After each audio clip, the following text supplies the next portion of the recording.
BCom और diploma in information systems audit कर चुकी सीए सुरभि गोयल जी टैली, एफए, एसएपी और फिनिकल में दक्ष हैं। Automobile dealership companies, real estate companies, medical institutions, hospitals आदि के इंटरनल ऑडिट्स में वृहद अनुभव और बहुत से इनकम टैक्स असाइनमेंट्स जैसे कंसल्टेंसी और इनकम टैक्स स्क्रूटनी केसेस में अपनी बहुमूल्य सेवाएं प्रदान कर चुकी CA Surabhi Goyal ji report drafting, presentation, client relationship management में भी एक्सपर्टीज रखती हैं। कंसल्टेंट की भूमिका का निर्वहन कर रही सीए सुरभि गोयल जी का बिजनेस पाठशाला में एक्सपर्ट के तौर पर हम स्वागत करते हैं।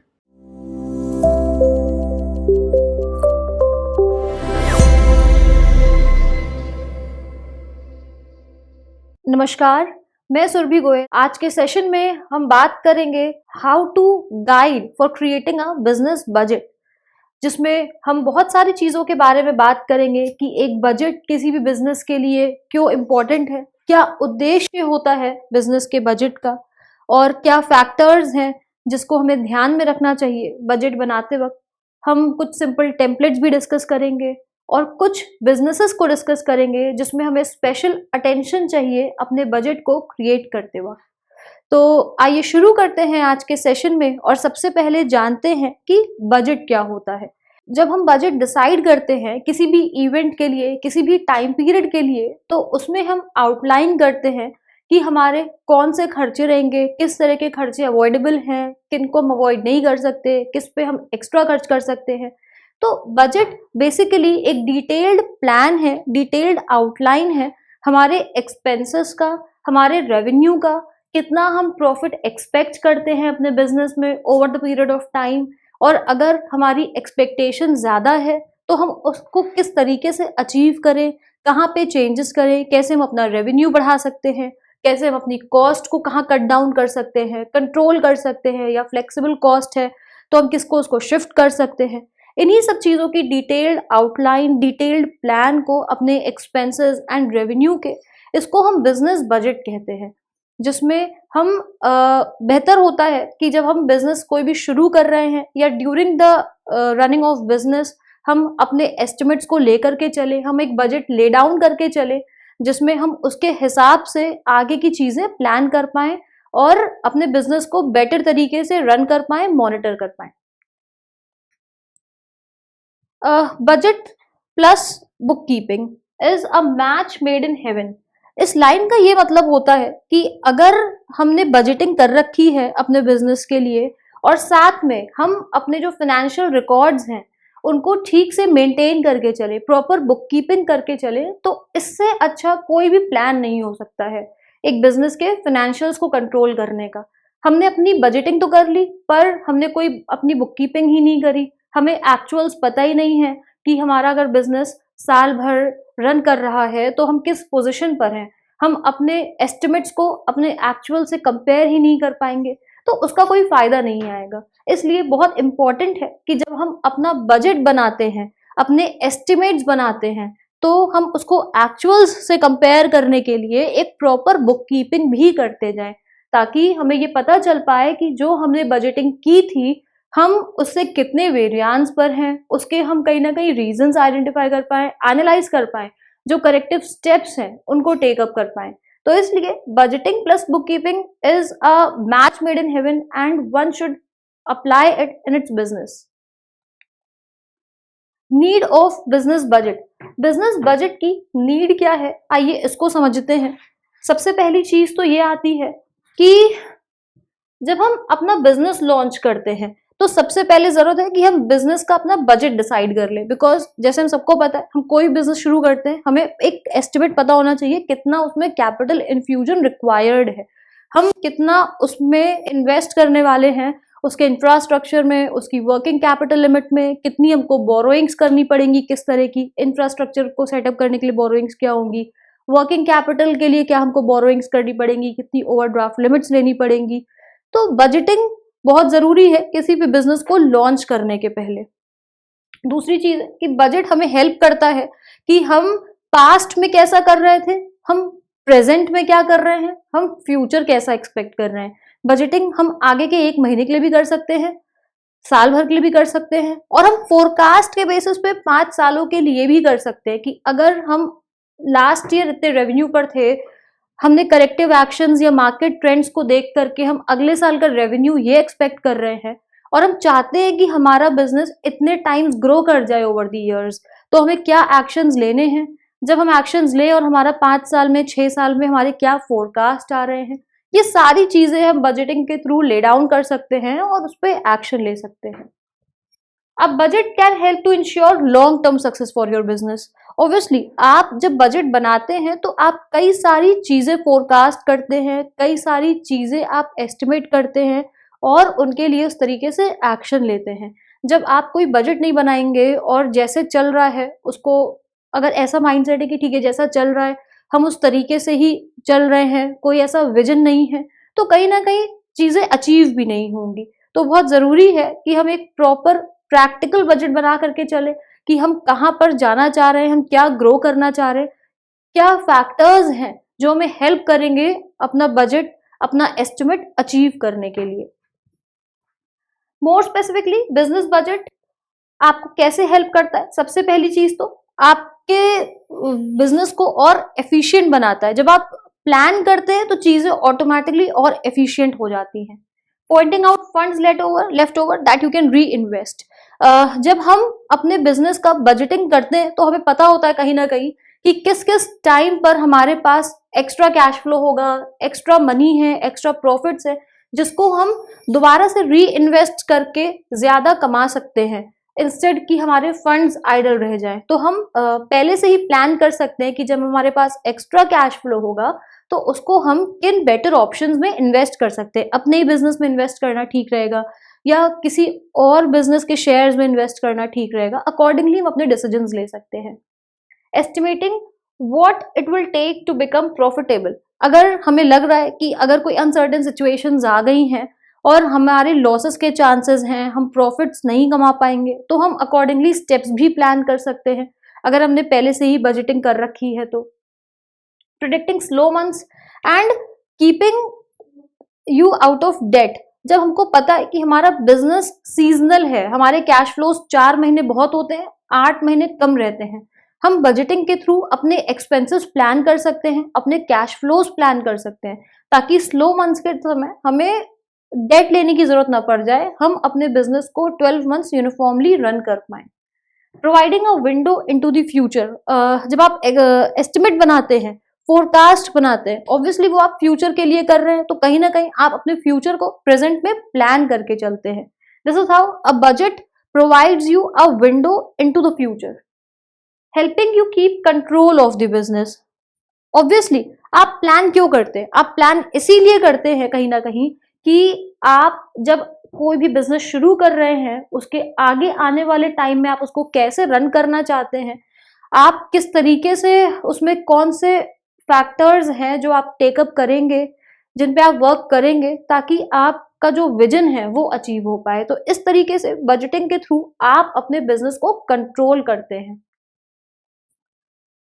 क्या पॉइंट्स हैं जिससे हमारी बजटिंग और एफिशिएंट हो सकती है? बजटिंग हमारी इस तरीके से एफिशिएंट हो सकती है कि सबसे पहली चीज तो हम इन्वेस्ट करें एक ढंग के अकाउंटिंग सॉफ्टवेयर में। अगर हमारे पास अपनी बुक कीपिंग के लिए प्रॉपर अकाउंटिंग सॉफ्टवेयर नहीं है तो हम जो एक्चुअल्स वाला डेटा है वो हम अराइव ही नहीं कर पाएंगे, वो हम अचीव ही नहीं कर पाएंगे। तो बहुत इंपॉर्टेंट है कि हम एक ढंग का अकाउंटिंग सॉफ्टवेयर जो हमारी बिजनेस की नीड के हिसाब से ठीक रहेगा उसको अपने यहाँ लगाएं। दूसरा पॉइंट कि हम एक ढंग का अकाउंटेंट हायर करें। ऐसा ना रखें कि सारी चीजें हम अपने ऊपर ही कर ले, कि हम ही बुक कीपिंग कर लेंगे, हम ही अकाउंटिंग भी कर लेंगे, हम ही बिजनेस भी मैनेज कर लेंगे, मार्केटिंग भी कर लेंगे। तो अगर हमें लग रहा है कि हमारा बिजनेस ऐसा है जिसमें हम प्रॉपर बुक कीपिंग अकाउंटिंग में टाइम नहीं दे पाएंगे, तो it is advisable that you hire an accountant जो आपको बजटिंग में भी हेल्प करेगा। Managing a business budget is much easier when you do pieces of the work. बहुत इंपॉर्टेंट है कि बजटिंग पहले से हो जाए और वो धीमे धीमे हर वीक हर मंथ लुक आफ्टर होती रहे। ऐसा नहीं है कि हमने आज प्लान कर लिया, बजटिंग कर ली और हम 6 महीने बाद या साल भर बाद उसको एनालाइज कर रहे हैं। हम उसको time to time, period to period, in a week, in 15 months like अगर हमें पता है कि हमें साल भर में 12 लाख रुपए की सेल अचीव करनी है, तो which comes to a monthly average of rupees 1 lakh. तो हमें ये तो एटलीस्ट पता हो कि 20 दिन में हमने 1 लाख का 70% 60% रेवेन्यू जनरेट कर लिया है, या हमारे सोर्सेज हैं, या हमारी बिलिंग उतनी जनरेट हो जाएंगी। तो बहुत जरूरी है कि हम बिट्स एंड पीसेस में अपनी बजटिंग को वो एक्चुअल पे आ रही है कि नहीं आ रही है ये एनालाइज करते जाएं। तो these are the few pointers जिनके बेसिस पे आप अपनी बजटिंग को और एफिशिएंट बना सकते हैं। Budgeting is not only a theoretical term कि आप बस उसको एक बार ले डाउन कर ले, बजट्स बना ले और उसको फॉलो ना करें। इट इज इक्वली इम्पोर्टेंट कि आप टाइम टू टाइम स्टेप्स लेते जाएं कि किस तरीके से आपको अपने बजट को अचीव करना है, अपने फोरकास्ट को अचीव करना है, कैसे अपनी कॉस्ट कट डाउन करनी है, जो आपने प्रॉफिट एस्टिमेट किया उसको कैसे अचीव करना है, और अगर पॉसिबल है तो आप उसको किस तरीके से हायर साइड लेकर के जाएं। फिर बात आती है कि कौन से पॉइंटर्स हैं जिनसे हमारा बजट अच्छा बन सकता है, what makes a good budget.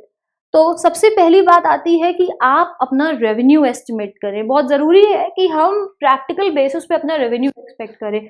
हम एंथुजियास्ट होकर के कुछ भी आउट ऑफ द बॉक्स या जो प्रैक्टिकल ही नहीं है उस तरीके से हम सोच ले कि नहीं हमें तो इतना रेवेन्यू अचीव करना है, and we don't have a plan of action for that. So it is advisable that you expect और estimate a practical achievable figure, so that जब अचीव ना हो तो बेवजह का स्ट्रेस ना हो, डीमोटिवेशन ना हो। तो it is advisable that you estimate your revenue first. दूसरी चीज आती है कि आप अपनी फिक्स्ड कॉस्ट को एस्टिमेट करें। कुछ कॉस्ट होती है जो फिक्स्ड होती हैं, कुछ होती हैं जो वेरिएबल होती हैं।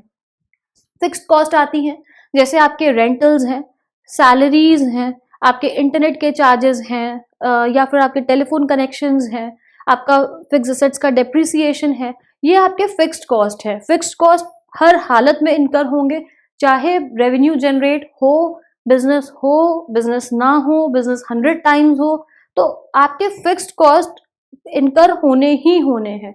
तो आपको कोशिश ये करनी है कि आप अपनी फिक्स्ड कॉस्ट मिनिमाइज करिए, प्लान करिए कि किस तरीके से आप ऑप्टिमम फिक्स्ड कॉस्ट में इन्वेस्ट करें, और आपका जो मंथली फिक्स्ड एक्सपेंस है फिक्स्ड कॉस्ट में वो कम से कम रहे या ऑप्टिमम रहे, जो बिजनेस को अचीव करने में कोई दिक्कत ना हो अपने रेवेन्यू के थ्रू। फिर बात आती है थर्ड पॉइंट की, जिसमें आप अपनी वेरिएबल कॉस्ट डिसाइड करते हैं। वेरिएबल कॉस्ट के साथ फायदा ये है कि ये आपके प्रोडक्शन के साथ वेरिएट करती है कि आप जितना प्रोड्यूस करेंगे उतना ही रॉ मटेरियल लगेगा, उतने ही लेबर चार्जेस लगेंगे। तो वेरिएबल कॉस्ट जनरली आपकी प्रोडक्शन के साथ फ्लक्चुएट करती है। फिर बात आती है आपकी वन ऑफ कॉस्ट की। वन ऑफ कॉस्ट जो होती है वो वन टाइम इनकर होती है। फॉर एग्जाम्पल कोई इक्विपमेंट परचेज करना है, ऑफिस शिफ्टिंग एक्सपेंसेस हैं जो वन टाइम इनकर होती हैं, आपको उन वन ऑफ कॉस्ट का ध्यान रखना है। फिर बात आती है आपको अपने कंटिजेंसी फंड्स को सेट असाइड करना है, जो अनएक्सपेक्टेड टाइम्स के लिए, अनएक्सपेक्टेड कॉस्ट को मीटअप करने के लिए होते हैं।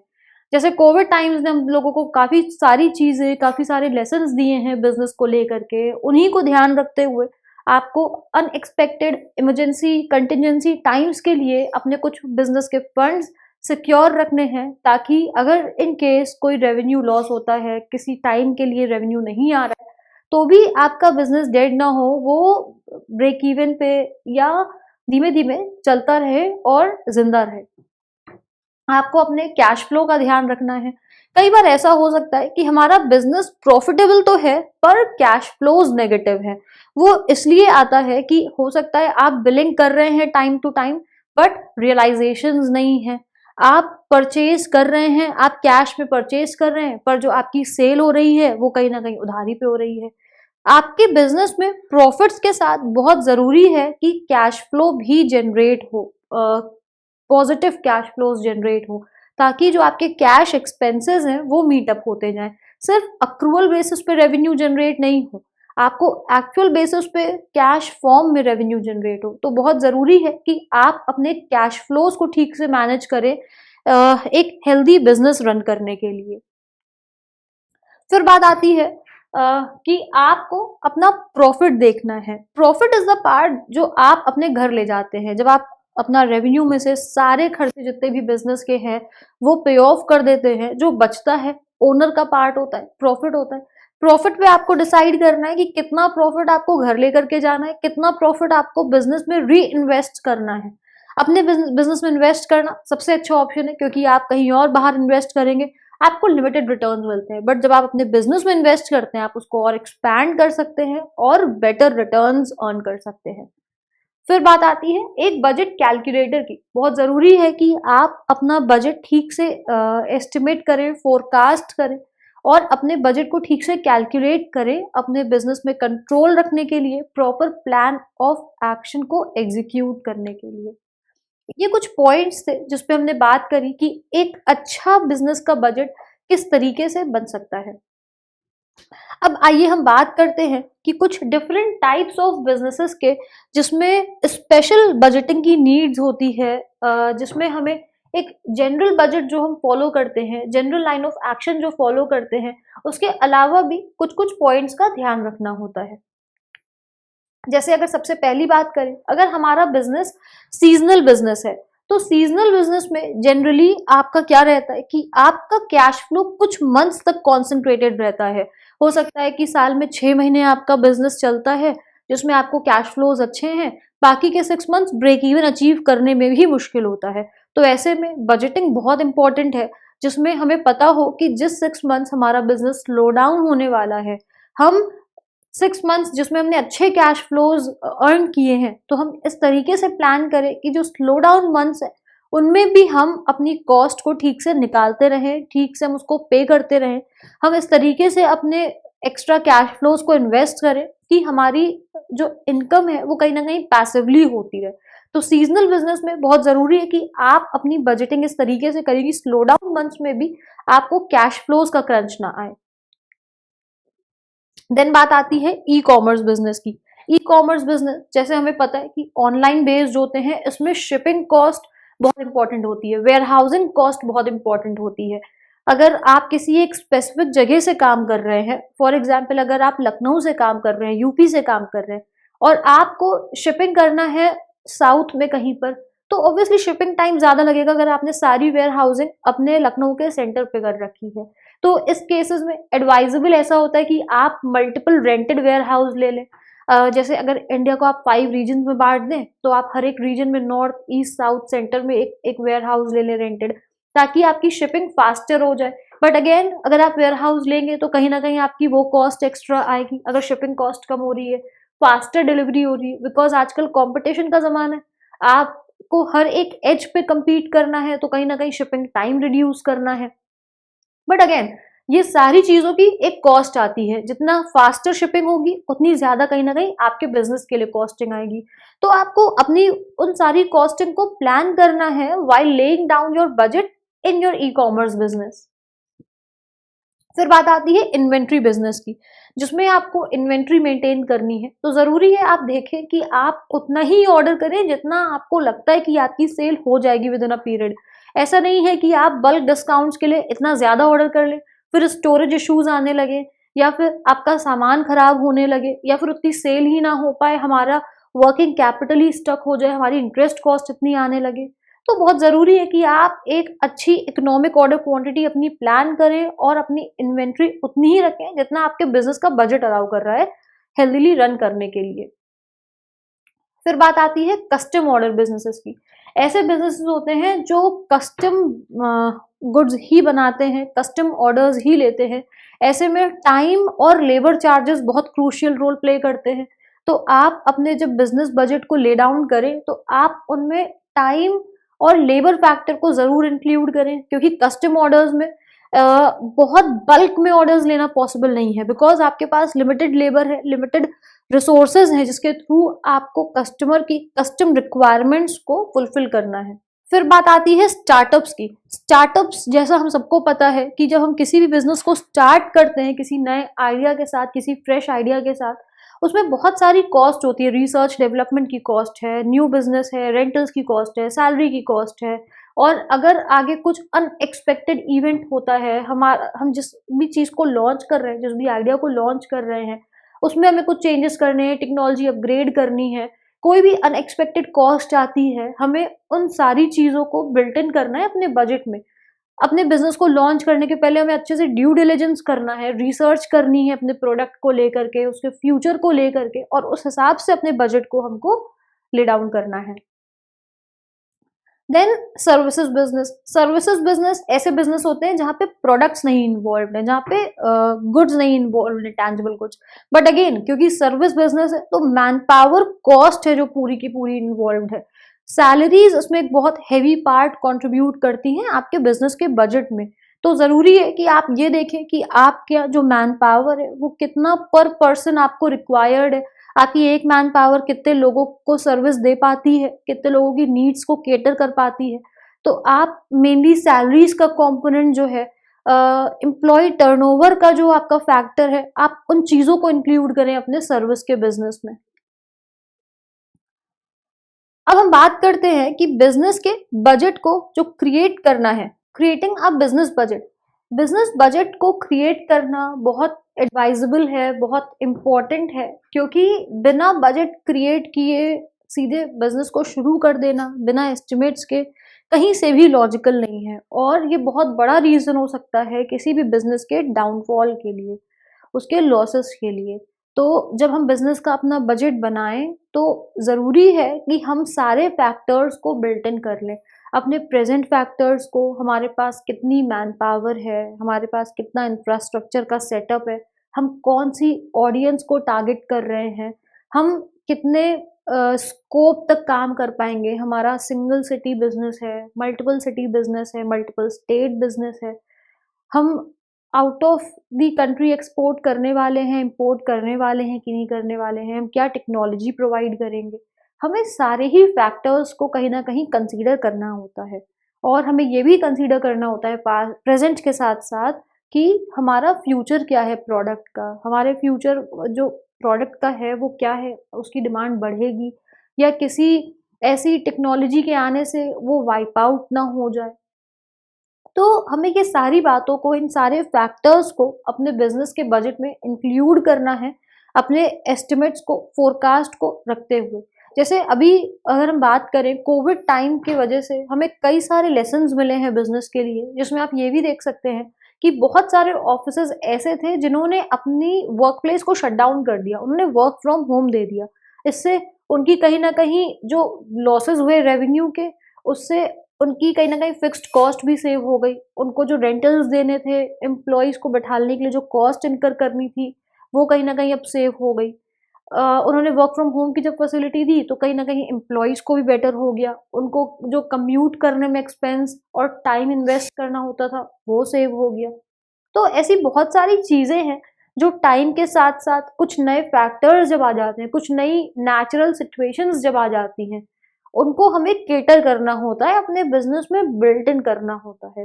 तो हमें सारे ही factors, worst case, best case scenarios लेकर के कहीं ना कहीं काम करना होता है, एनालाइज करने होते हैं फैक्टर्स कि अगर कोई सिचुएशन ऐसी आ जाती है तो हम किस तरीके से काम करेंगे, हमारा क्या प्लान ऑफ एक्शन होगा।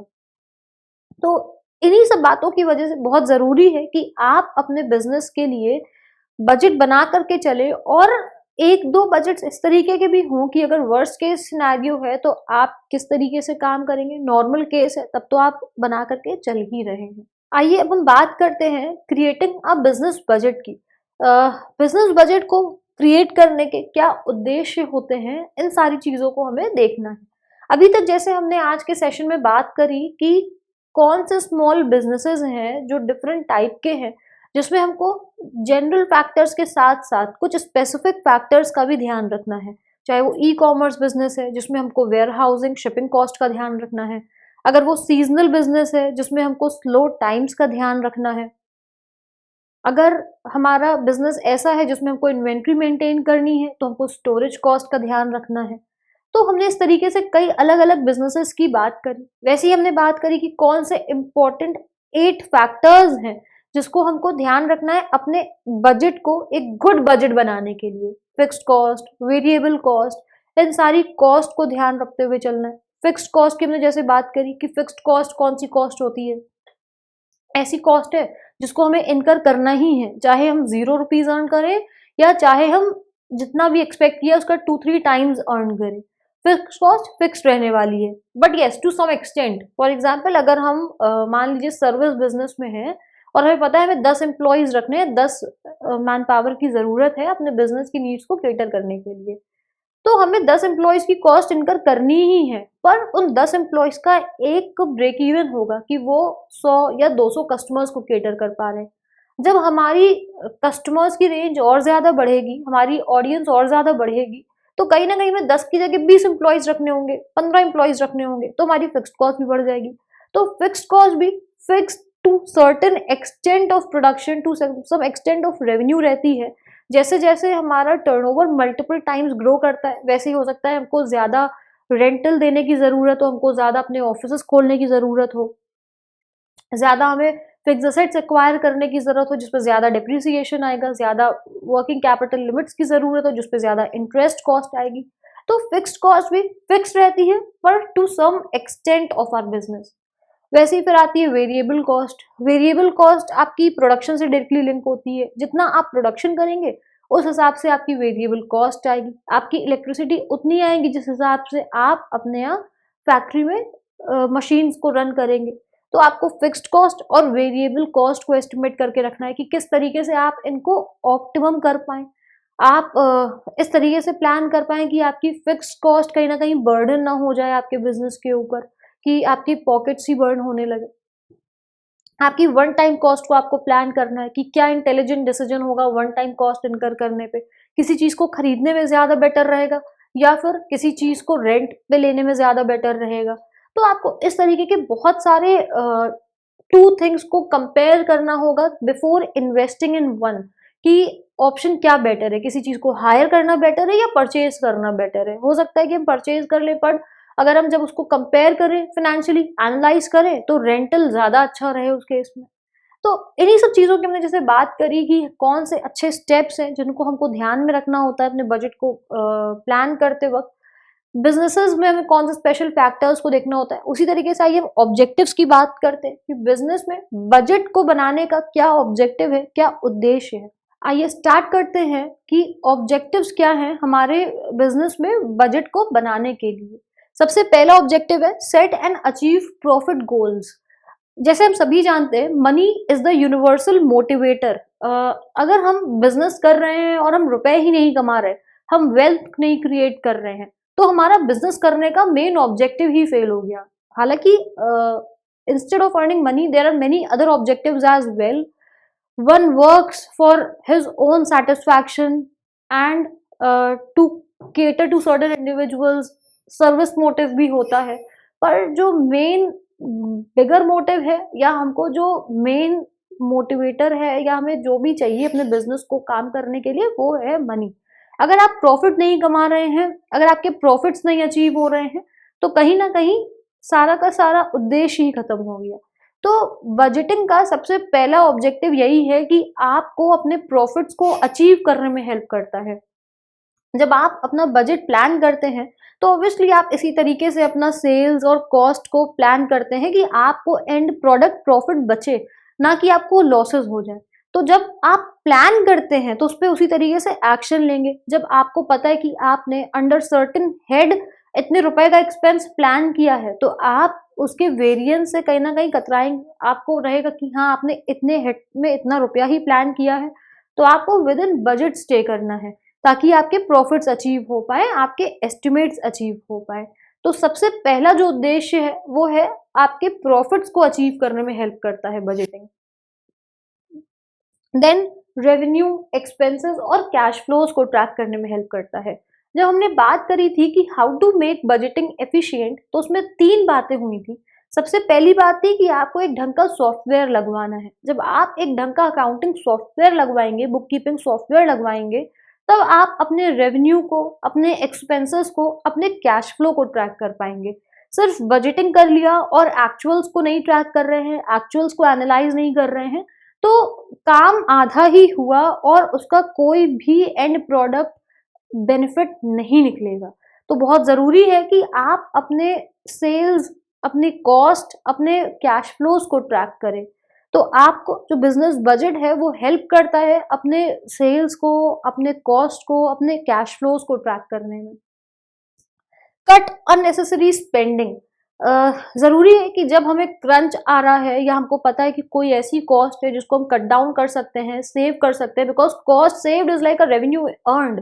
तो अगर हमने कॉस्ट अननेसेसरी जगहों पे जो हमारी खर्च हो रही है या हमने खर्च करी हुई है कहीं पर एडवर्टाइजमेंट में सर्टन लाइन, बट हमें दिख रहा है कि वहां से हमें कोई सोर्स जनरेट नहीं हो रहा है, हमें फायदा नहीं हो रहा है उस एडवर्टाइजमेंट पे इनकर करने का, उस मार्केटिंग कॉस्ट पे इनकर करने का, तो we can always revisit the cost we are incurring, the money we are spending, so that हमको जब जरूरत लगे तो हम उसको कट डाउन कर पाए, उसको रिविजिट करके, रीएनालाइज करके उसको फिर से प्लान कर ले कि क्या बेटर तरीका रहेगा अपनी कॉस्ट को वहां पे स्पेंड करने में।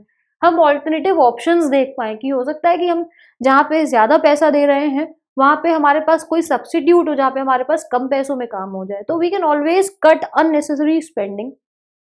फिर बात आती है properly allocate revenue to other areas of the business.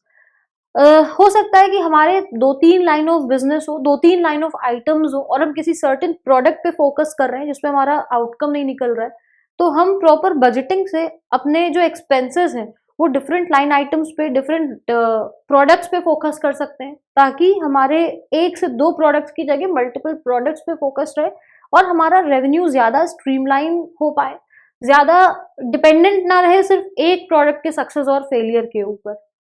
Then prepare for busy season and slow down. जैसे हमने बात करी थी सीजनल बिजनेसेस के केस में, तो बजटिंग से हमें बहुत हेल्प मिलती है कि हम कैसे बिजी सीजन का जो कैश फ्लो है, जो रेवेन्यू है, वो हम अपने स्लो डाउन टाइम में यूज कर पाए। हम अपने स्लो डाउन टाइम में जो कॉस्ट इनकर कर रहे हैं वो कहीं ना कहीं हमारे बिजी सीजन से निकल करके ही, बिजी सीजन के रेवेन्यू से निकल करके ही मीटअप होगी।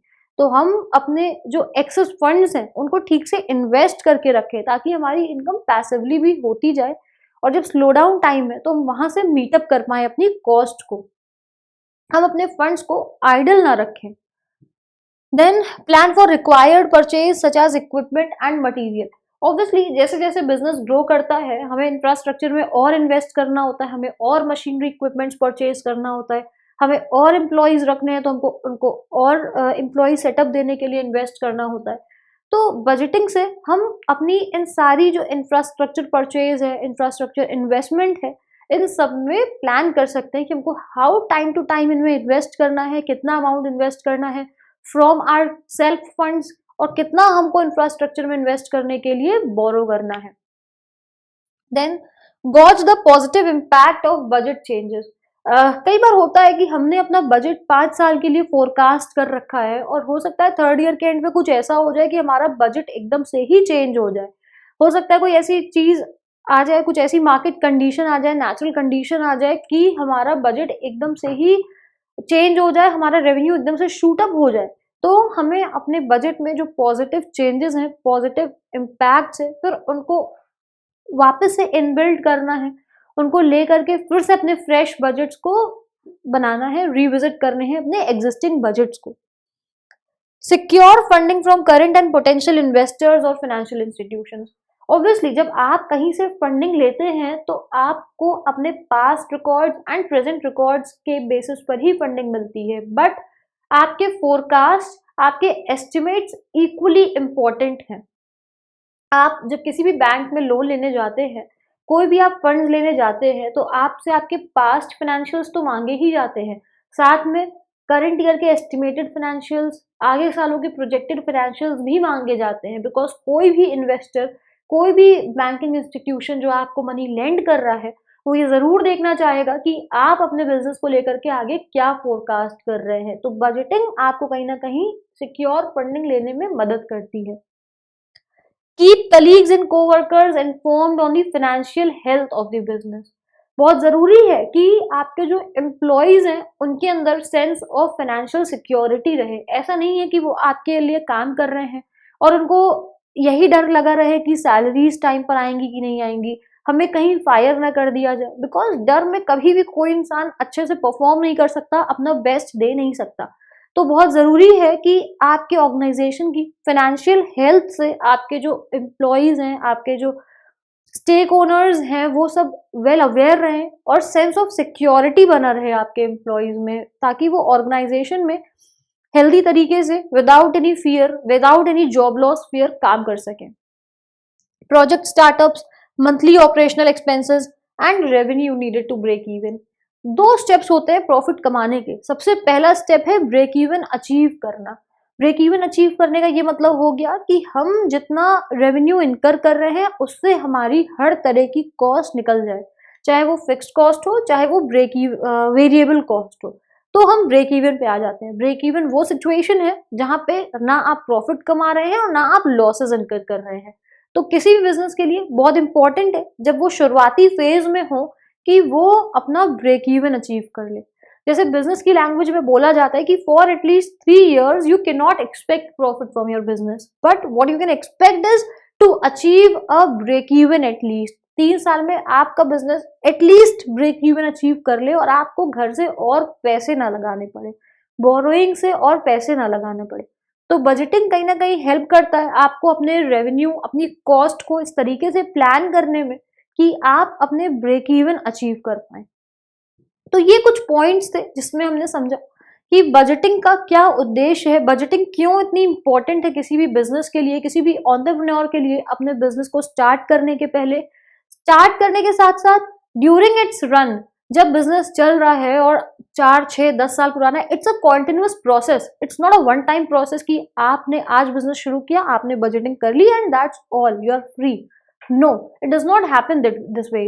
It happens in a way कि ये एक कॉन्टिन्यूअस प्रोसेस है। जब आप बजटिंग करते हैं, टाइम निकलता है, एक्चुअल्स अराइव होते हैं, वेरिएंसेस आते हैं, आपको एनालाइज करना है रीजन। वेरिएंस पॉजिटिव है, आपने एक्सपेक्टेड से ज्यादा कमा लिया, बहुत अच्छी बात है। आपको उन पॉइंट्स पे रिवर्क करना है, अपने बजट को और अच्छा फोरकास्ट करना है कि आपने जितना रेवेन्यू सोचा उससे ज्यादा कमा रहे हैं, तो हम आगे के बजट को उस हिसाब से फिर से रिविजिट करके ठीक कर ले।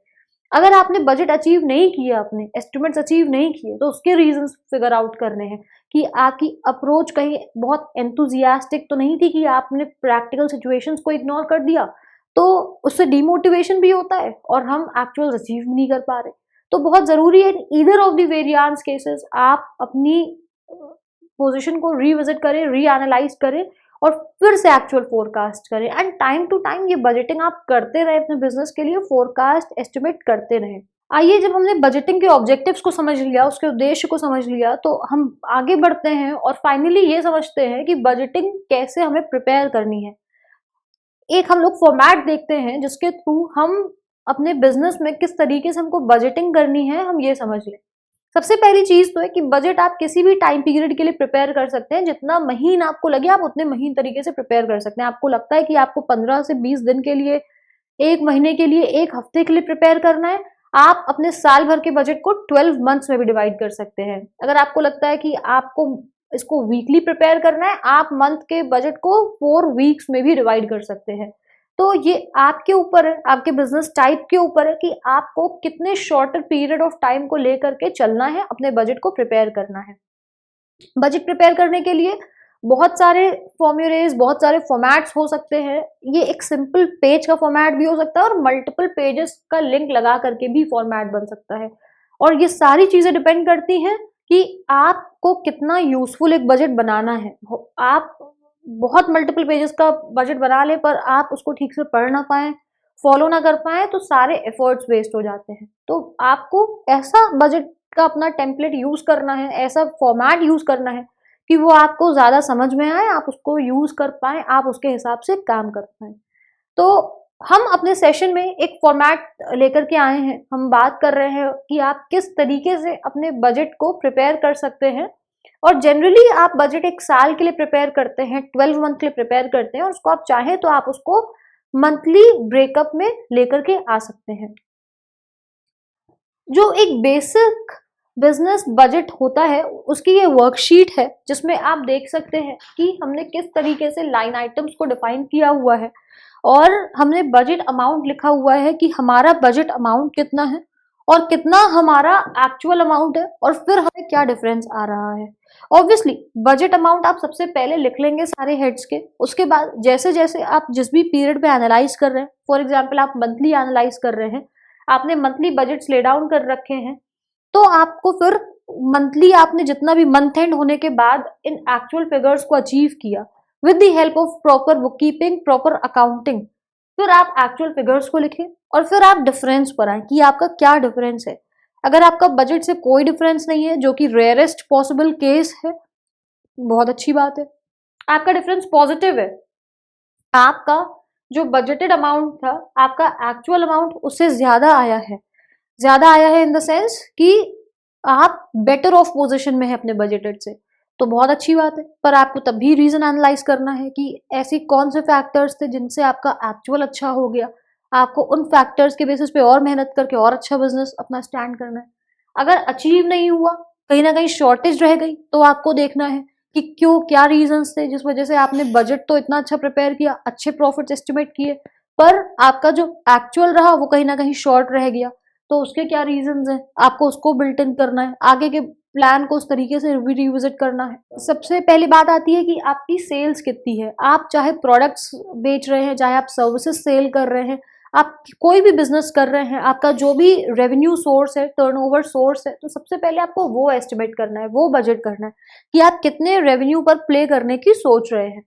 फिर बात आती है इंटरेस्ट इनकम की। इंटरेस्ट इनकम, जब बिजनेस में आपके फंड्स एक्सेस हैं, आपने उसको लेंड किया हुआ है कहीं ना कहीं, और आपको जो उससे इंटरेस्ट इनकम आ रही है, आपको वो लेनी है। ये ऑब्वियसली आपके longer term of the business में आता है। आप शुरू में जो आपका पैसा आप बिजनेस में इन्वेस्ट करते हैं, तो जनरली आपकी इंटरेस्ट इनकम आने के चांसेस कम होते हैं, बट ओवर द टाइम जब आप कॉर्पस बिल्ड करते हैं, कैपिटल बिल्डअप करते हैं, तो आपकी इंटरेस्ट इनकम आनी शुरू होती है। इन्वेस्टमेंट इनकम, जैसे इंटरेस्ट इनकम है वैसे ही इन्वेस्टमेंट इनकम, अगर आपने वेरियस कहीं और पैसे इन्वेस्ट कर रखे हैं, उससे जो आपकी इनकम आ रही है, इस तरीके से अगर कोई और इनकम्स के अलावा है तो आपकी अदर इनकम में आ जाएगी। तो इस तरीके से आपकी टोटल इनकम आपने बजट कर ली, टोटल इनकम आपने एस्टिमेट कर ली। फिर आते हैं हम एक्सपेंसेस पे। एक्सपेंसेस जैसे हमने बात की थी कि हमारे मेजरली दो तरह के एक्सपेंस होते हैं, fixed cost and variable cost. Fixed cost आपकी वो होती है जो आपकी generally up to a certain level of production, up to a certain level of turnover fixed रहती है। जैसे अगर आप फिक्स्ड कॉस्ट की बात करें तो अकाउंटिंग सर्विसेज है, आपका अकाउंटेंट आपसे जनरली फिक्स चार्ज लेगा। ऑब्वियसली डिपेंड करता है कि आपका बिजनेस कितना ज्यादा बढ़ रहा है, उसमें कितना ज्यादा काम है, पर टू अ सर्टेन लेवल अगर आपकी सेल 7 लाख की है और 12 लाख की है, तो अकाउंटिंग चार्जेस में कोई बहुत ज्यादा फर्क नहीं होगा, तो आपके अकाउंटिंग चार्जेस हो गए फिक्स है। देन आपके बैंकिंग सर्विस चार्ज आपके फिक्स रहेंगे, आपके डिपॉजिट फॉर यूटिलिटीज फिक्स रहेंगे, आपके इंश्योरेंस चार्ज फिक्स रहेंगे। ये आपकी कुछ फिक्स्ड कॉस्ट है। हायरिंग कॉस्ट है जो आपकी वेरिएट करेगी, वेरिएबल रहेगी। आपके टैक्सेस आपके वेरिएबल रहेंगे, आपके डिलीवरी चार्जेस आपके वेरिएबल रहेंगे। तो ये कुछ फिक्स्ड कॉस्ट और वेरिएबल कॉस्ट का यहाँ पे लिस्ट डाउन है, जिसमें आपको अपने बजट को फिक्स करना है। जैसे इंटरेस्ट ऑन डेट है, ये फिक्स भी हो सकता है, ये वेरिएबल भी हो सकता है। अगर आपकी सर्टेन ईएमआई बंधी हुई है, आपने इंफ्रास्ट्रक्चर के ऊपर लोन लिया हुआ है, तो आपकी कहीं ना कहीं interest cost fix, interest cost तो नहीं, प्रिंसिपल और इंटरेस्ट वेरिएट करता है month two month, but yes आपकी ईएमआई फिक्स रहेगी। देन आपकी इन्वेंट्री परचेजेस हैं जो आपकी वेरिएट करेंगी डिपेंडिंग कि आपकी कितनी सेल्स हैं, कितना प्रोडक्शन है। आपके लीगल एक्सपेंसेस आएंगे, आपके लाइसेंसेस एंड परमिट्स आएंगे। License and permits generally one time cost होते हैं, जो आपको अपने बिजनेस को शुरुआत करते वक्त, लाइसेंसेस लेते वक्त इनकर करना होता है। लोन के पेमेंट्स है, लोन के पेमेंट्स आपको हमने इसमें सिर्फ प्रॉफिट एंड लॉस की बात नहीं करी है, इसमें आपके कुछ ऐसे भी कंपोनेंट्स हैं जिसमें आपके कैश आउटफ्लोज भी डिसाइड हो रहे हैं। बजटिंग के वक्त दो चीजों का बहुत जरूरी है ध्यान रखना कि हम अपना रेवेन्यू इनकम तो एस्टिमेट करें ही, जो हमारा रेवेन्यू और एक्सपेंस है, ताकि हम प्रॉफिट एस्टिमेट कर पाए, बट उसके साथ साथ बहुत जरूरी है कि हम कैश फ्लो भी अपना बजट कर ले। बिकॉज जैसे हमने मेंशन किया कि कई बार होता है आपका बिजनेस जरूर प्रॉफिट में है, पर आपका जो कैश फ्लो है वो उस तरीके से पॉजिटिव नहीं है, उतने अमाउंट में पॉजिटिव नहीं है जितना आपका प्रॉफिट आ रहा है। तो इसलिए आपको जरूरी है कि जब आप ले डाउन करें तो आप अपने प्रॉफिट एंड लॉस के साथ साथ अपना कैश फ्लो भी ले डाउन कर लें। तो आपके लोन के पेमेंट्स जनरली फिक्स रहते हैं। अगर ईएमआई, वो अलग बात है, अगर आपने और लोन ले रखे हैं, आपने ड्यूरिंग द ईयर और लोन ले लिया, but generally while preparing budget आपको पता होता है कि आप कितने लोन्स लेने वाले हैं, उस पर कितना ईएमआई, कितना कैश आउटफ्लो होने वाला है। Then office supplies, office stationeries, ये सब चीजें आ जाएंगी। पेरोल आ जाएगा कि आपके एम्प्लॉयज को आपको कितना पेमेंट करना है। Printing expenses, professional fees, lease rent payments. आपके रेंटल पेमेंट्स जनरली फिक्स रहते हैं, बट यस अगेन अगर मान लीजिए एकदम से कोई अनफोर्सीन सिचुएशन आ गई, आपको लगता है ऑफिस वेकेंट करने की जरूरत है, फिजिकल स्पेस की नीड नहीं है, वर्क फ्रॉम होम से काम चल जाएगा, तो आप ऐसे केस में आपके बजट हिल जाएंगे, मेजर चेंजेस आ जाएंगे। पर जनरली आपका लीज पेमेंट जो है वो फिक्स्ड कॉस्ट आती है। देन रिटायरमेंट कॉन्ट्रीब्यूशन, जो आपको अपने एम्प्लॉयज के रिटायरमेंट के समय आप कंट्रीब्यूट करना होता है, ग्रेचुइटी हो गई, या फिर आप जो जनरल बेसिस पे ईपीएफ ईएसआई में कंट्रीब्यूट करते हैं। सब्सक्रिप्शंस एंड ड्यूज आ गए, आपने अगर बिजनेस के लिए कोई सब्सक्रिप्शंस वगैरह ले रखे हैं, उसके पेमेंट्स, ये सब जनरली फिक्स पेमेंट्स हैं आपके। यूटिलिटीज, टेलीफोन के आ गए। व्हीकल एक्सपेंसेस हो गए कि आपको ट्रैवलिंग एंड कन्वेंस के लिए, सेल्फ के लिए जो यूज करना पड़ रहा है, जो आपको एम्प्लॉयज को कन्वेंस देना पड़ रहा है। अदर एक्सपेंसेस आ गए जो कहीं और कवर नहीं होंगे इसके अलावा। इस तरीके से आपके टोटल एक्सपेंस आ गए। फिर टोटल इनकम में से आप अपने टोटल एक्सपेंस घटा दें तो आपका नेट प्रॉफिट आ जाएगा। इस तरीके से जैसे हमने देखा कि आपने वेरियस लाइन आइटम्स में अपने बजट को डिसाइड कर लिया कि आपको किन हेड्स में क्या खर्च करने हैं, उस तरीके से फिर आपने एक्चुअल से कंपेयर किया और आपका डिफरेंस आ गया। बट अगेन वही जैसे हमने बात करी कि जरूरी नहीं है कि आपने अगर एक बार अपना बजट फिक्स कर लिया तो आपको उन्हीं हेड्स में स्ट्रिक्टली काम करना है। आपको अगर लगता है कि आपने साल भर का बजट डिसाइड किया पर 2 महीने बाद आपका एडवर्टाइजमेंट जहां पे आप कर रहे हैं वो ठीक नहीं जा रहा है, वो ठीक ऑडियंस को पिच नहीं कर रहा है, तो आप हमेशा करेक्टिव मेजर्स ले सकते हैं। इसीलिए बोला जाता है कि बजट को आपको टाइमली बेसिस पे रिव्यू करना है, एनालाइज करना है, ताकि आप ऐसा ना हो कि अगर हमने साल भर में एक्सपेक्ट किया नहीं हमको 5 लाख का प्रॉफिट कमाना है तो हम 5 ही लाख कमाएंगे। पॉसिबल है तो हम 5 का 10 लाख भी अर्न कर सकते हैं। बट वही बात है अगेन कि आपको जरूरी है आप अपने बिजनेस के बजट को टाइमली रिविजिट करें और एनालाइज करते रहें, जहाँ पे करेक्टिव मेजर्स लेने हैं टाइम टू टाइम, जहाँ पे आपको स्विच करना है from one source to another, जहाँ पे आपको बेटर कॉस्ट फॉर मनी मिले, बेटर वर्थ फॉर मनी मिले, आपको वहां स्पेंड करना है, अननेसेसरी कॉस्ट को कट करना है, आपको वो मेजर्स लेने हैं और उनको अप्लाई करना है। तो इस तरीके से बात हुई कि हमें इन सारी चीजों को इस तरीके से ले डाउन करना है। कई बार बात होती है कि आपने अपना प्रॉफिट एंड लॉस अकाउंट तो ले डाउन कर लिया, प्रॉफिट्स आ गए, कैश फ्लो ले डाउन नहीं किया। पर कैश फ्लो और प्रॉफिट्स में बहुत फर्क है। कैश फ्लो आपके रियल कैश की बात करते हैं। आपने अगर 1 CR की बिलिंग करी, जरूरी नहीं है आपका 1 CR का कैश रियलाइज हो गया, हो सकता है टीडीएस कट गया, आपके टैक्सेस कट गए, हो सकता है कि आपके आउटस्टैंडिंग हो गए, डेटर्स पैसा देर से दे रहे हैं, आपका वो पैसा वहां पर कैश ब्लॉकेज हो गया। हो सकता है कि आपने जब आप बात करते हैं प्रॉफिट एंड लॉस की, आप इंटरेस्ट कॉस्ट को इनबिल्ड करते हैं, बट आपके जो रीपेमेंट्स है वो ऑब्वियसली आपकी प्रिंसिपल को भी इंक्लूड करते हैं, तो आपके लोन रीपेमेंट में आपके कैश आउटफ्लो में प्रिंसिपल आउटफ्लो भी आएगा।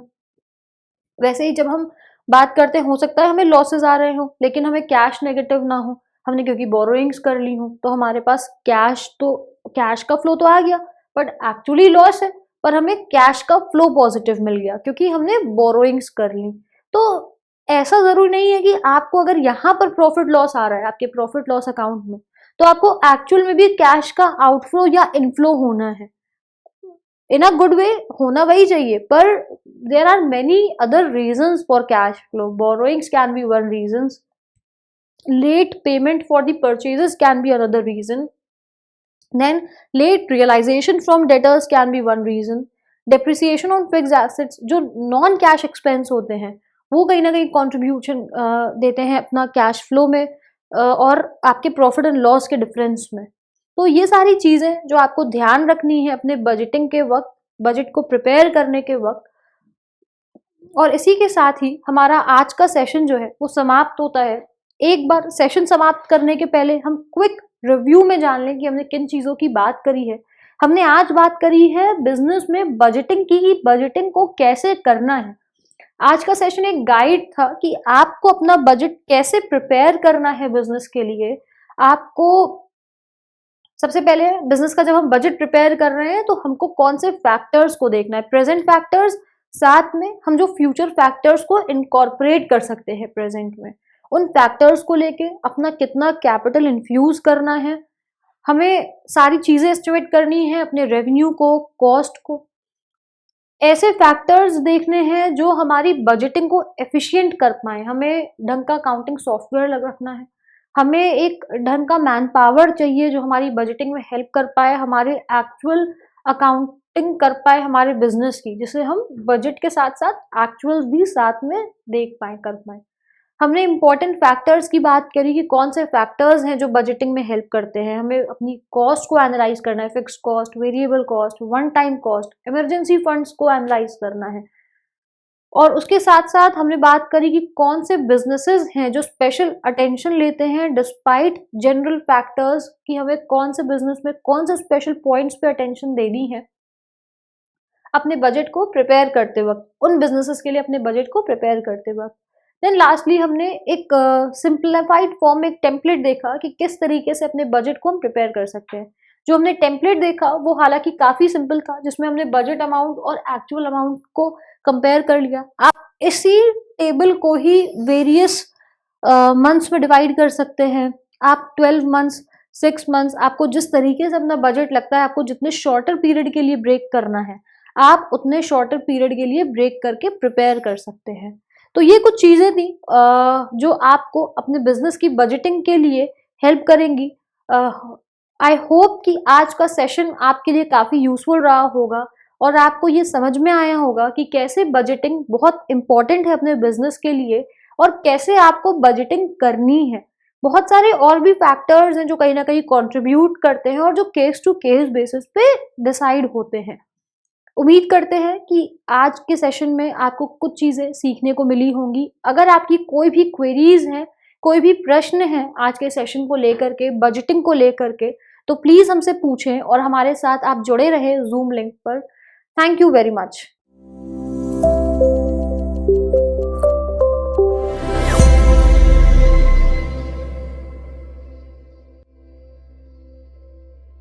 Hello viewers, welcome to business Pathshala. मेरा नाम है यशिका और आज हम लोग डिस्कस करेंगे कुछ फास्ट मूविंग कंज्यूमर गुड्स के बिजनेस आइडियाज़ के बारे में।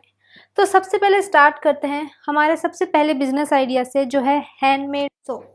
अब सोप एक ऐसा प्रोडक्ट है जो ऑलमोस्ट हर घर में पाया जाता है और इस प्रोडक्ट की खास बात यह है कि ये डिफरेंट शेप्स में भी अवेलेबल है, डिफरेंट साइजेस में भी आता है और डिफरेंट फ्रेगरेंसेस का भी आता है।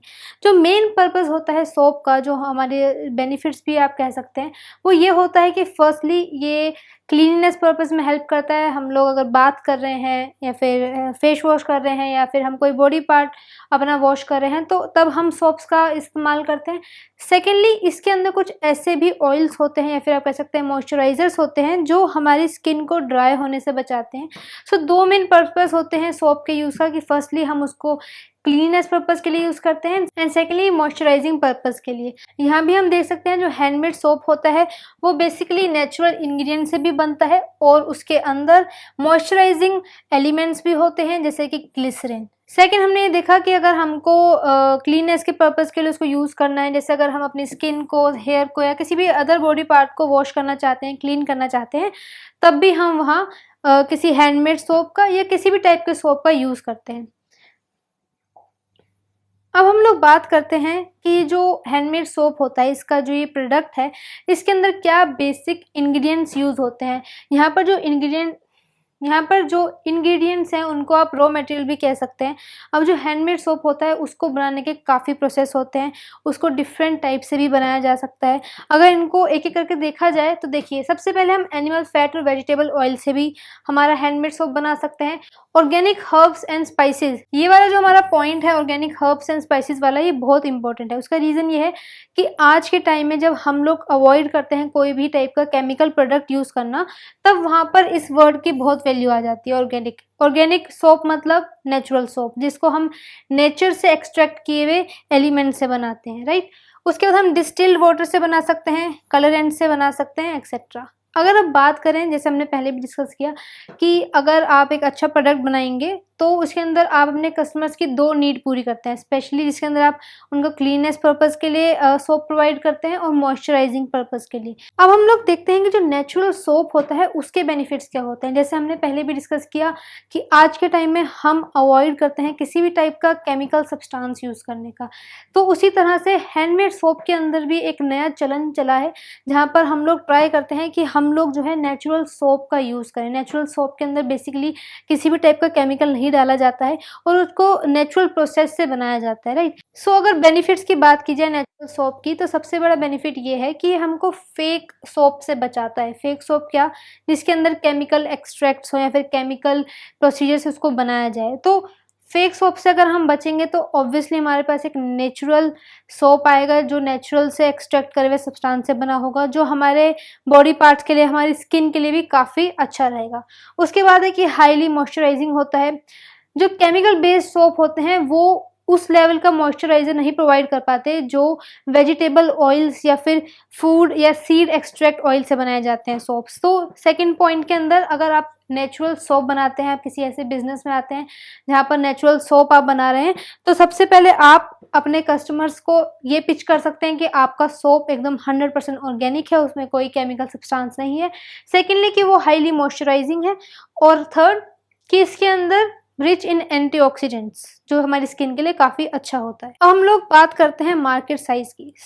कोई भी बिजनेस होता है उसके अंदर सबसे पहले आपको ये देखना होता है कि इसका मार्केट साइज क्या है, जो आपके कस्टमर्स हैं वो कितने ज़्यादा हैं, आपका जो ये प्रोडक्ट है इसकी डिमांड कितनी है। अगर इस प्रोडक्ट की डिमांड की बात की जाए तो जैसे आपको स्टार्टिंग में बताया कि इस पर ये एक ऐसा पर्टिकुलर प्रोडक्ट है जो ऑलमोस्ट हर घर में पाया जाता है, तो इसकी डिमांड आप ऑब्वियसली गेस कर सकते हैं कितनी ह्यूज अमाउंट में होगी। अगर इसके फिगर्स को देखा जाए तो इसकी जो मार्केट 2021 में थी वो अराउंड 147 मिलियन यूएस डॉलर्स की थी, और अगर इसकी प्रोजेक्टेड रीच की बात की जाए तो इसकी मार्केट अराउंड 2028 तक 228 मिलियन यूएस डॉलर्स की पहुंच जाएगी। अब आप इन दो फिगर्स से पता कर सकते हैं कि इस मार्केट में कितना पोटेंशियल ग्रोथ है, और यहाँ हम देख सकते हैं कि it is expected to grow at a compound annual growth rate of 5.89% during the year of 2021 to 2028। इन फिगर से हमें ये पता चलता है कि जो हैंडमेड सोप का बिजनेस है उसमें काफ़ी पोटेंशियल है।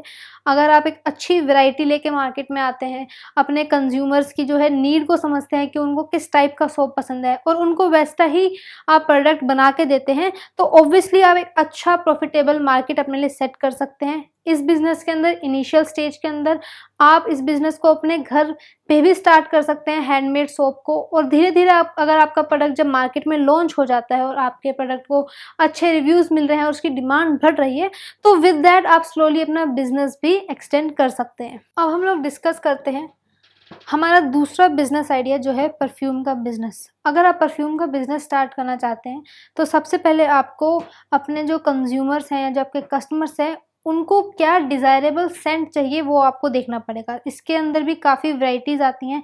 परफ्यूम सिर्फ एक टाइप का नहीं आता है, परफ्यूम के अंदर भी स्ट्रॉन्ग सेंट वाले परफ्यूम्स हैं या फिर थोड़े लेस फ्रेगरेंस वाले सेंट होते हैं। तो आपको ये देखना पड़ेगा कि आप जिस बिज़नेस में उतर रहे हैं परफ्यूम के बिज़नेस में, तो आजकल क्या ट्रेंड चल रहा है। आपको ट्राई करना है कि आप एक ऐसा परफ्यूम उनको बना के दें जिसके अंदर अच्छी स्मेल हो, अच्छी क्वालिटी हो। उसके अंदर जो है जैसे आपने एड्स में भी देखा होगा कि उसके अंदर गैस नहीं होनी चाहिए, उसके अंदर प्रॉपर एक परफ्यूम की फ्रेगरेंस होनी चाहिए जो लॉन्ग लास्टिंग भी होनी चाहिए। अब जो परफ्यूम का बिजनेस होता है बेसिकली उसका जो मेन पर्पस होता है वो होता है कि वो आपकी बॉडी को एक डिज़ायरेबल सेंट प्रोवाइड करता है, राइट। और दूसरा कि हम जो परफ्यूम का बिजनेस बनाते हैं जो हम परफ्यूम का बिजनेस बनाते हैं उसके अंदर जो इंग्रेडिएंट्स होते हैं उसको हम नेचुरल एक्सट्रैक्ट से भी बना सकते हैं। आजकल आपने देखा होगा कि अगर आप किसी गार्डन में जाते हैं या फिर किसी ऐसी जगह जाते हैं जहाँ पर खूब सारे फ्लावर्स होते हैं या फिर ट्रीज होते हैं, तो आप कभी फ्लावर्स को स्मेल करके देखें तो उसमें कितनी अच्छी एक स्मेल आती है। सो डिफरेंट टाइप्स के एक्सट्रैक्ट से, नेचुरल एक्सट्रैक्ट से भी परफ्यूम को बनाया जाता है। अब समझते हैं कि परफ्यूम बिजनेस अगर आप खोलना चाहते हैं तो आपको पहले खुद पता होना चाहिए कि इसके बेनिफिट्स क्या होते हैं, कि परफ्यूम अगर आप बेच रहे हैं तो आप अपने कंज्यूमर्स को इसके बेनिफिट्स क्या बताएंगे। सबसे पहले बेनिफिट होता है कि कोई भी गंदा स्मेल नहीं करना चाहता, सब चाहते हैं कि उनमें से एक अच्छी सेंट आए। और दूसरा ये कि ये इम्प्रूव्स द मूड। जो परफ्यूम होता है वो इम्प्रूव करता है हमारे मूड को। कभी आपने देखा होगा, आप काम कर रहे हैं, अगर आपके आसपास एक अच्छी स्मेल है, एक अच्छी फ्रेग्रेंस है, तो उससे आपका मूड भी एनलाइटन होता है, राइट। सेकेंडली, ये एंग्जाइटी को भी कम करने में हेल्प करता है। यस, एंग्जाइटी को भी, अगर आप परफ्यूम अच्छा यूज़ करते हैं तो एंग्जाइटी भी उससे कंट्रोल होती है। अगर आप एक रिफ्रेशिंग परफ्यूम यूज़ करते हैं या फिर एक बहुत ही प्लेजेंट स्मेल का परफ्यूम यूज़ करते हैं, तो उससे भी एंग्जाइटी को कंट्रोल किया जा सकता है। सो इस बिज़नेस के अंदर आपको जो 2-3 चीज़ें मेन ध्यान रखनी है कि फर्स्टली, अगर आपकी इस प्रोडक्ट में क्वालिटी नहीं होगी तो ये मार्केट में नहीं चल पाएगा, क्योंकि परफ्यूम एक ऐसा बिज़नेस है जिसके अंदर आपको एक प्रॉपर अच्छा स्मेल प्रोवाइड करवानी है अपने कंज्यूमर्स को। आपको इसके अंदर वैरायटी लेके चलनी है। कुछ कंज्यूमर्स होते हैं जिनको वेरी स्ट्रॉन्ग सेंट का परफ्यूम पसंद होता है, थोड़ा उनको फ्लोरल सेंट का परफ्यूम पसंद होता है, तो आपको डिफरेंट वैरायटी में परफ्यूम बनाना है और अपनी क्वालिटी पे कॉम्प्रोमाइज़ नहीं करना है। अगर आपको इस मार्केट में अच्छा एक्सटेंड अपना बिजनेस करना है, फिर अच्छी प्रॉफिट चाहिए, तो सबसे पहले आपको अपने क्वालिटी पे ध्यान देना पड़ेगा कि परफ्यूम के बिजनेस के अंदर आप काफ़ी अच्छा एक क्वालिटी उनको प्रोवाइड करें। उसके बाद हम लोग डिस्कस करते हैं इसके मार्केट साइज़ की। एक बार देखते हैं कि इसकी जो ग्रोथ हुई है पिछले कुछ सालों में वो कितनी रही है। सो आप देख सकते हैं कि 2021 में परफ्यूम के बिज़नेस का जो एस्टिमेशन था वो अराउंड 33 बिलियन यूएस डॉलर्स का था, और अगर इसके एक्सपेक्टेड रीच की बात की जाए तो 2027 तक इसकी मार्केट 47.6 बिलियन यूएस डॉलर्स की हो जाएगी। आप इससे देख सकते हैं कि इस मार्केट में अच्छा एक इंक्रीज़ आया है, इसकी डिमांड बढ़ेगी, इसका स्कोप अच्छा रहेगा। उसके बाद with a CAGR of 6.1% compound annual growth rate की ये जो बिज़नेस है ये 6.1% की इंक्रीज से ग्रो करेगा। इस बिज़नेस के अंदर जैसे मैंने आपको बताया कि क्वालिटी पे तो आपको ध्यान रखना ही है, साथ में अगर आप इसकी मैन्युफैक्चरिंग में हैं तो आप ट्राई कर सकते हैं कि अपने कंज्यूमर्स को ऐसा प्रोडक्ट प्रोवाइड करें जो थोड़ा नेचुरल एक्सट्रैक्ट से ज़्यादा बना हो। जैसे जो हमारा परफ्यूम होता है उसके अंदर कुछ ऐसे एसेंशियल पार्ट होते हैं, जैसे आपको एसीटोन डालना होता है, कुछ अमाउंट ऑफ इसमें अल्कोहल भी डलता है डिफरेंट टाइप का। सो उन चीज़ों को तो आपको इसकी मैन्युफैक्चरिंग में, इसकी मेकिंग में रखना ही पड़ेगा, बट ट्राई कीजिए कि उसको थोड़ा ऑर्गेनिक और नेचुरल वे में आप मार्केट में रिलीज़ करने की कोशिश करें, क्योंकि आजकल मार्केट के अंदर जो ऑर्गेनिक आइटम्स हैं या फिर जो नेचुरल आइटम्स हैं उनकी डिमांड काफ़ी ज़्यादा है। सो अब हम लोग डिस्कस करते हैं हमारा थर्ड बिजनेस आइडिया जो है मसाज ऑयल मैन्युफैक्चरिंग। पूरे दिन की थकावट अगर आपको दूर करनी हो और रात को आपको एक अच्छी सी मसाज मिल जाए तो आपको इतना रिलैक्सिंग फील होता है और आपको नींद भी कितनी बढ़िया आती है। मसाज ऑयल जो होता है वो बेसिकली कुछ एसेंशियल ऑयल से मिलके बनाया जाता है, राइट। और इसका जो मेन पर्पस होता है, जैसे मैंने बताया कि ये आपको रिलैक्सेशन प्रोवाइड करता है। इसके और भी काफ़ी बेनिफिट्स होते हैं, जैसे आप ये देखिए कि अगर आप एक अच्छा, जैसे मान लीजिए आप सनफ्लावर ऑयल या फिर आलमंड ऑयल या फिर फ्लैक्सीड ऑयल अपनी बॉडी पे लगाते हैं तो आपकी स्किन को, और आपके अगर बालों में लगाते हैं तो आपके हेयर को भी काफ़ी उससे हेल्प मिलती है। आपका जो स्किन है उसमें इम्प्रूवमेंट आती है, शाइन आती है, उसमें ड्राइनेस हटती है। और अगर आपको कहीं चोट लग जाती है और वहाँ पर आप मसाज ऑयल यूज़ करते हैं या फिर वहाँ पर मसाज करते हैं तो आपका ब्लड फ्लो भी इंक्रीज़ होता है और वहाँ पर जो है रिकवरी करने में भी बहुत ईजी रहता है। सो यहाँ पर हम देख सकते हैं कि जो मसाज ऑयल होते हैं उसके वेरियस यूज़ होते हैं। सबसे पहले देखिए स्पा एंड वेलनेस सेंटर्स। आप देखिए कि इंडिया के अंदर भी कितने स्पा खुले हुए हैं जिनका मेन पर्पस मसाज प्रोवाइड करना ही है। डिफरेंट टाइप के ऑयल्स होते हैं उनके पास, आप अपना पैकेज चूज़ कर सकते हैं। आपको कैसी मसाज चाहिए, आपको अपने पैरों के लिए चाहिए, हाथों के लिए चाहिए, हेड के लिए चाहिए, फेस के लिए चाहिए। फेस मसाज भी आजकल काफ़ी फेमस है जिससे स्किन काफ़ी रेडिएंट होती है और ग्लो होता है उसमें। दूसरा है मेडिकल ट्रीटमेंट। सो मसाज ऑयल, जैसे मैंने बताया कि मसाज ऑयल का यूज़ ये भी होता है कि कहीं अगर हमें चोट लग जाती है या कोई इंजरी हो जाती है तो अगर हम उस एरिया में एक अच्छे मसाज ऑयल से उसकी मसाज करते हैं तो ब्लड फ्लो में भी इंक्रीज़ होता है, वहाँ के सेल्स भी अपने आप को जल्दी रिपेयर करते हैं और उस चोट को रिकवर करने में भी ईजी होता है। दूसरा है हमारे मेडिटेशन सेंटर्स। सो जहाँ पर जैसे योगा है या ऐसे कुछ और एक्टिविटीज़ हैं जो हमारी बॉडी को फिट रखती हैं, उसके अंदर मसाजिंग भी एक ऐसी एक्टिविटी है कि अगर हम अच्छा एक्सरसाइज करके या फिर रनिंग करके या योगा करके अपने बॉडी को एक मसाज प्रोवाइड करते हैं तो उससे भी हमारी बॉडी का जो वर्किंग है, जो मैकेनिज़्म है, वो भी अच्छा इम्प्रूव होता है। मसाज ऑयल बिज़नेस के अंदर आप इस ऑयल को या फिर मसाज ऑयल को काफ़ी डिफरेंट प्रोडक्ट से बना सकते हैं। आप सनफ्लावर ऑयल बना सकते हैं, आप लोग फ्लैक्स सीड ऑयल बना सकते हैं, आप लोग आलमंड ऑयल बना सकते हैं। सो इसके अंदर भी बेसिकली काफ़ी वैरायटी होती हैं। मसाज ऑयल सिर्फ एक लिमिटेड ऑयल नहीं है, इसके अंदर भी काफ़ी ऐसे नेचुरल प्रोडक्ट्स हैं जिसमें से आप ऑयल एक्सट्रैक्ट करके अपनी एक मैन्युफैक्चरिंग यूनिट भी सेट कर सकते हैं। स्मॉल स्केल पर अगर आप स्टार्ट करना चाहें तो आप 2-3 लोगों की टीम लेके भी इसका बिजनेस स्टार्ट कर सकते हैं। सो जैसे कि हमने देखा कि इसके अंदर कुछ बेसिक इंग्रेडिएंट्स नीड होते हैं, जैसे कि seeds and nuts include sweet almond, जैसे मैंने आपको बताया आलमंड ऑयल होता है। उसके बाद इसके अंदर जो है ग्रेप सीड का भी होता है, जोजोबा का भी होता है। ऑलिव ऑयल भी आजकल काफ़ी फेमस है। Olive oil with the perspective of health काफ़ी यूज़ किया जाता है आजकल। अब बात करते हैं बेनिफिट्स की। जैसे हमने देखा कि रिलैक्स करने में भी हेल्प करता है, हमको जो है मेडिकल ट्रीटमेंट में भी हेल्प करता है, वैसे ही ये हमको एंग्जाइटी या स्ट्रेस रिमूव करने में भी बहुत हेल्प करता है। कभी आपने देखा हो, अगर आप बहुत ज़्यादा स्ट्रेस होते हैं और आपको एक अच्छी सी मसाज मिल जाए तो आपका स्ट्रेस लेवल भी कम होता है, आपका हेडेक भी कम होता है, राइट। वैसे ही हम लोग इससे अपना पेन भी ट्रीट कर सकते हैं। कोई अगर बॉडी में स्वेलिंग है तो वो भी ठीक कर सकते हैं। सोरनेस इन मसल भी हम इससे ठीक कर सकते हैं। सो बेसिकली इन सब बेनिफिट्स को बताने का मेन रीज़न ये है कि अगर आप ऐसी किसी बिजनेस में एंटर करते हैं तो आपको खुद पता है कि अच्छा मेरे प्रोडक्ट की ये बेनिफिट्स हैं, आप वही बेनिफिट्स अपने कंज्यूमर को, अपने कस्टमर्स को पिच करेंगे। मसाज ऑयल ऑलरेडी काफ़ी सालों से इंडिया के अंदर फेमस है। आजकल वैसे ही लोग बहुत हेल्थ के बारे में अवेयर हो रहे हैं। सो अगर आप अच्छे प्रोडक्ट्स बना रहे हैं, क्वालिटी वाले प्रोडक्ट्स बना रहे हैं, नेचुरल एक्सट्रैक्ट से ऐसा ऑयल बना रहे हैं, तो ऑब्वियसली आप अपने बिजनेस को अगर मार्केट में लॉन्च करते हैं मसाज ऑयल का, तो आप एक अच्छा बिजनेस में एस्टेब्लिश कर सकते हैं। अब हम लोग बात करते हैं इसके मार्केट सिनेरियो के, इसके मार्केट साइज़ की। सो अगर इसके मार्केट साइज़ की बात की जाए तो आप ये देखिए हाईलाइटेड भी है कि 2021 में इसकी जो मार्केट है वो अराउंड $3 बिलियन की है और इसकी जो एक्सपेक्टेड रीच है बाय 2030 वो अराउंड $5.7 बिलियन की है। इन फिगर्स को दिखाने का मेन पर्पज़ ये है कि इस मार्केट में स्कोप बहुत अच्छा है, इस मार्केट में पोटेंशियल बहुत अच्छा है। ये बूमिंग मार्केट है, ये डिप्रेसिंग मार्केट नहीं है। अगर आप इस बिज़नेस में एंटर करते हैं, अच्छी क्वालिटी बनाते हैं, अपना एक अच्छा बिज़नेस प्लान लेआउट करते हैं, तो आप एक बहुत अच्छा बिज़नेस अपने लिए एस्टेब्लिश कर सकते हैं इसके अंदर, राइट। अब हम लोग डिस्कस करते हैं हमारा फोर्थ बिज़नेस आइडिया जो है क्रिकेट हैंड ग्लव्स। अब इंडिया ऐसी कंट्री है जहाँ पर क्रिकेट बहुत ही फेमस है। बच्चे से लेके बड़े लोगों तक क्रिकेट का बहुत शौक होता है। बच्चे आप गलियों में देखिए क्रिकेट खेलते रहते हैं, आप लोग टीवी पे देखिए क्रिकेट मैच चलते रहते हैं।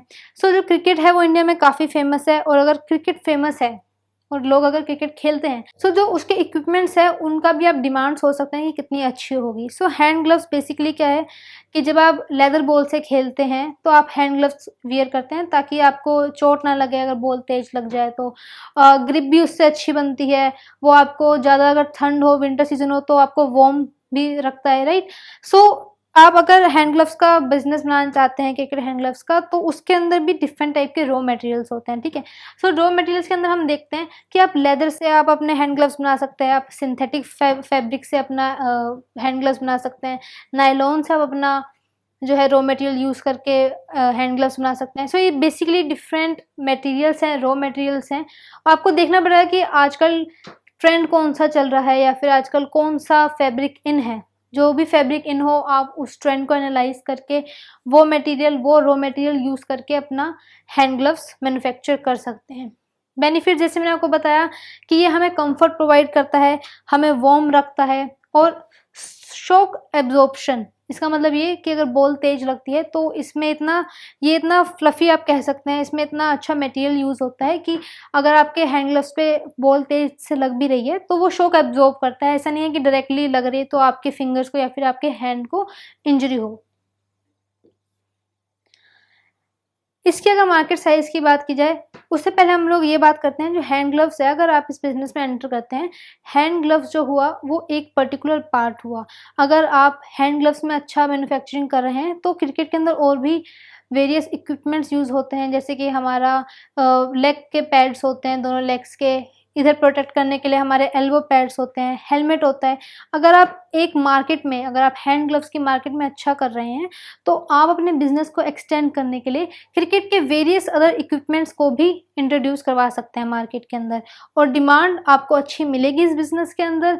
रीज़न भी क्योंकि इंडिया ऐसी कंट्री है जहाँ पर हर छोटा बच्चा क्रिकेटर बनना चाहता है। क्रिकेटर ना भी बनना चाहे, उसको शौक है अगर खेलने का, वो अपनी हॉबी के लिए खेलता है, तो भी उसको ये कुछ प्रोटेक्शन गार्ड्स जो होते हैं, जो आपको इंजरी से बचाते हैं, वो क्रिकेट खेलते टाइम उसको पहनने हैं। सो इसकी डिमांड काफ़ी अच्छी है।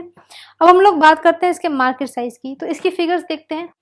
इसकी मार्केट 2022 में अराउंड 1.2 बिलियन US डॉलर्स की है, और अगर इसकी रीच की बात की जाए, प्रोजेक्टेड रीच की, तो 2026 तक इसकी मार्केट अराउंड 1.6 US डॉलर्स की रीच कर जाएगी with a CAGR of 4.3%। Same in figure से पता चलता है कि ये भी मार्केट एक बूमिंग मार्केट है। अगर आप इस मार्केट में एंटर करते हैं तो आपको काफ़ी पोटेंशियल मार्केट मिलेगी। क्रिकेट तो स्पेशली ऐसी एक मार्केट है जिसको अगर आप स्पेशली यंगस्टर्स को एम करते हैं, तो यंगस्टर्स, आप मान लीजिए कि बच्चे, छोटे 1-2 साल के बच्चों को भी आजकल हमने देखा होगा कि प्लास्टिक बैट पकड़ा देते हैं। सो आप सोचिए अगर जैसे जैसे बड़े होंगे, अपना उनका गेम इम्प्रूव होगा, तो इस प्रोडक्ट की कितनी रिक्वायरमेंट बढ़ेगी, राइट। सो इसके अंदर भी आप 2 टाइप से काम कर सकते हैं, तो आप इसके मैन्युफैक्चरर बन सकते हैं या फिर रिटेलर भी बन सकते हैं, राइट। सो जैसे कुछ काफ़ी फेमस ब्रांड्स भी हैं, जैसे MRF है, और हमारा एडिटास के भी बैट्स आते हैं, काफ़ी अच्छे कंपनीज़ हैं, ब्रांड्स हैं। आप उनसे भी परचेज़ करके रिटेल में इनको प्रोवाइड कर सकते हैं। नहीं तो आप एज अ मैन्युफैक्चरिंग यूनिट भी इसकी खोल सकते हैं, जहाँ पर आप अपने हिसाब से, अपने रॉ मटेरियल, अपनी क्वालिटी पैरामीटर्स को लेके एक अच्छा प्रोडक्ट मार्केट में इंट्रोड्यूस करवा सकते हैं। आज हमने डिस्कस किए कुछ fast moving consumer good business ideas के बारे में, और आई होप कि इनमें से कोई ना कोई ऐसा बिजनेस आइडिया आपको लगा होगा जिसमें आप अपना इंटरेस्ट दिखाएंगे और इसमें आगे बिजनेस स्टार्ट करना चाहेंगे। Thank you so much.